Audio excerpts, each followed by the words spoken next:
এই আয়াতের মধ্যে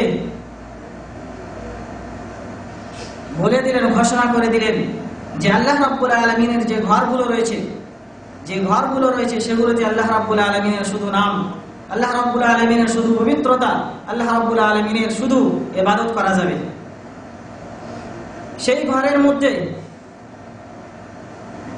কিছু মানুষ সকাল সন্ধ্যা আল্লাহ রাব্বুল আলামিনের পবিত্রতা এবং মহিমা ঘোষণা করে।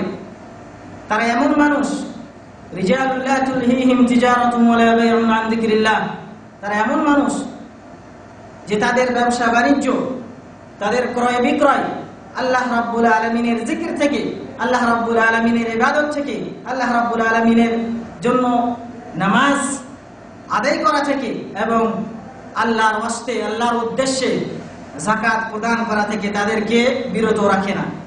তারা কেমন মানুষ হবে? আল্লাহ রাব্বুল আলামিনের জিকির আজকার থেকে তারা কোনো অবস্থায় বিরত থাকবে না।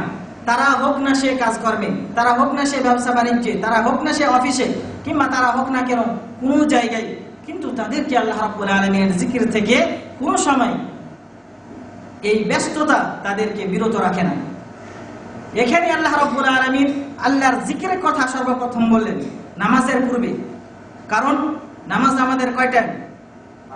5 টাইম। কত সময় লাগে?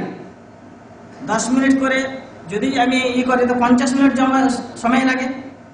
50 মিনিট সময় 24 ঘন্টার মধ্যে নামাজের জন্য দিতে হয়। কিন্তু আল্লাহর জিকির এমন একটা জিকির, আল্লাহর স্মরণ, আল্লাহকে স্মরণে রাখা এমন একটা জিনিস যে আপনাকে 24 ঘন্টায় আল্লাহকে স্মরণে রাখতে হবে। কিভাবে? আপনি একজন ব্যবসায়ী মানুষ, সম্পদশালী মানুষ, আপনি ব্যবসা করেন। ব্যবসা করতে গিয়ে আল্লাহকে যদি আপনি স্মরণে রাখেন, তাহলে আল্লাহর হালাল এবং করা জিনিসগুলো আপনি পাবেন এবং আল্লাহ রাব্বুল আলামিন যে জিনিসগুলো থেকে আপনাকে নিষেধ করেছে সেগুলো থেকে দূরে থাকবেন। আপনি ব্যবসা করছেন, কিসের ব্যবসা করছেন? ধানের ব্যবসা করছেন। এক ভাই আপনার কাছে ধান নিয়ে আসলো 1 মণ। 1 মণ কয় কেজির হয়? 40 কেজির। 40 কেজি ধান নিয়ে আসলো। আপনি আপনার কাছে যখন আসলো তখন আপনি তাকে বললেন যে না, 38 কেজি ধান আছে, 2 কেজি ধান নেই। যদি আল্লাহকে স্মরণ রাখতেন, আল্লাহকে যদি ভয় করতেন, তাহলে এই কাজটা করতে পারতেন না। সেই মতোই যে বিক্রেতা, যে বিক্রি করবে আপনার কাছে, সে ধান নিয়ে আসলো, 1 মণ ধান নিয়ে এসেছে, কিন্তু তার মধ্যে 5 কিলো ধান একেবারে থার্ড ক্যাটাগরির ধান মিক্স করে দিয়েছে। সে যদি আল্লাহকে ভয় করতো, এই কাজটা করতে পারতো? এমতো করে বিক্রি করতে পারতো না।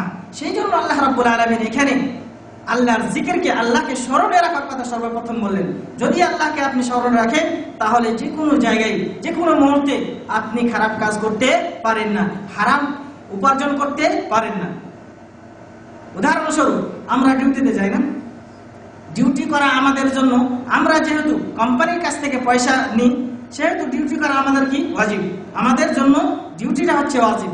আমি ডিউটিতে যে যদি আমি কাজকর্ম না করি, শুধু যাই, সময় কাটিয়ে চলে আসি, তাহলে আমাদের কাজটা ঠিক হবে? আমাদের স্যালারিটা নেওয়া ঠিক হবে? হারাম হবে না? অবশ্যই হারাম হবে।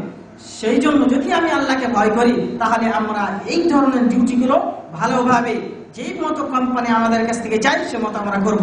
আল্লাহ রাব্বুল আলামিন এখানে সেই সমস্ত মানুষগুলোর কথা বললেন যে তারা যদি আল্লাহকে ভয় করে, স্মরণ রাখে, তাহলে তাদেরকে কোনো অবস্থায়, ব্যবসায় থাক বা অফিসে থাক বা কোনো ডিউটিতে থাক, আল্লাহ স্মরণ করা তারা কখনো ভুলে না। আর কি? নামাজ আদায় করতে বলে না। নামাজ যে 5 ওয়াক্তের নামাজ আদায় করতে বলে না। 5 ওয়াক্তের নামাজ আদায় করবে আল্লাহ রাব্বুল আলামিন বললেন। সেই মতোই যাকাত প্রদান করবে। সে যদি সম্পদশালী হয়, আল্লাহ রাব্বুল আলামিন যদি তাকে ধন দৌলত দিয়ে থাকেন, তাহলে সে তার থেকে যাকাত আদায় করবে, তাই না? আমাদের মধ্যে বহু মানুষ আছে কোটিপতি, যাকাত দেয় না। তারা আল্লাহকে ভয় করে না। যদি আল্লাহকে ভয় করতো, তাহলে অবশ্যই সে যাকাত দিত। আর ওই মানুষগুলো ওই দিনকে ভয় করবে। তারা ওই দিনকে ভয় করবে যে দিন চক্ষু এবং মানুষের অন্তর উল্টে যাবে, উল্টে যাবে, সেদিন ভয় করবে, অর্থাৎ কিয়ামতের দিন। যারা এই মতো করে তাদেরকে আল্লাহ রাব্বুল আলামিন পুরস্কার দিবেন কি? লিয়াজজিয়াহুমুল্লাহু আহসানা মা আমিলু। তাদেরকে আল্লাহ রাব্বুল আলামিন তাদের যতটা কর্ম করেছে, যতটা তারা অধিকার রাখে, তার থেকে আল্লাহ রাব্বুল আলামিন বেশি দিবেন। সুবহানাল্লাহ, তার থেকে বেশি দিবেন। ওয়া ইয়াজিদুহুম মিন ফাদলি, এবং নিজের অনুগ্রহে, নিজের কৃপায়, নিজের দয়ায় আরো বেশি বেশি করে দিবেন। শেষের মাথায় একটা কথা বললেন আল্লাহ রাব্বুল আলামিন, আল্লাহু ইয়ারযুকু মান ইয়াশাউ বিগাইরি হিসাব। আল্লাহ রাব্বুল আলামিন বান্দার প্রতি যারে চান তাদেরকে তাকে অফুরন্ত আল্লাহ রাব্বুল আলামিন রিজিক দেন। রিজিক কার হাতে? আল্লাহর হাতে। এই আয়াতের দ্বারা বুঝতে পারলাম যে আমরা যদি নামাজ পড়ি, আমরা যদি ব্যবসা বাণিজ্যের সময়, ডিউটির সময় আল্লাহকে ভয় করি এবং হারাম উপার্জন থেকে বেঁচে থাকি, আল্লাহর যে সমস্ত জিনিসগুলো, মিথ্যা কথা বলা, ধোঁকা দিয়ে বোকা বানানো, এই সমস্ত জিনিসগুলো থেকে যদি আমরা বেঁচে থাকি, তাহলে আল্লাহ রাব্বুল আলামিন আমাদেরকে অফুরন্ত রিজিক দান করবেন, অফুরন্ত রিজিক দান করবেন। কারণ যে আল্লাহ রাব্বুল আলামিনকে আপনি ভয় করলেন, আল্লাহ রাব্বুল আলামিনকে ভয় করে হারাম কাজে আপনি পতিত হলেন না। হারাম কাজ, হারামের দ্বারাই, মিথ্যা কথা বলার দ্বারাই, ধোঁকা দেওয়ার, এ সমস্ত দ্বারা আপনি রুজি উপার্জন করেন।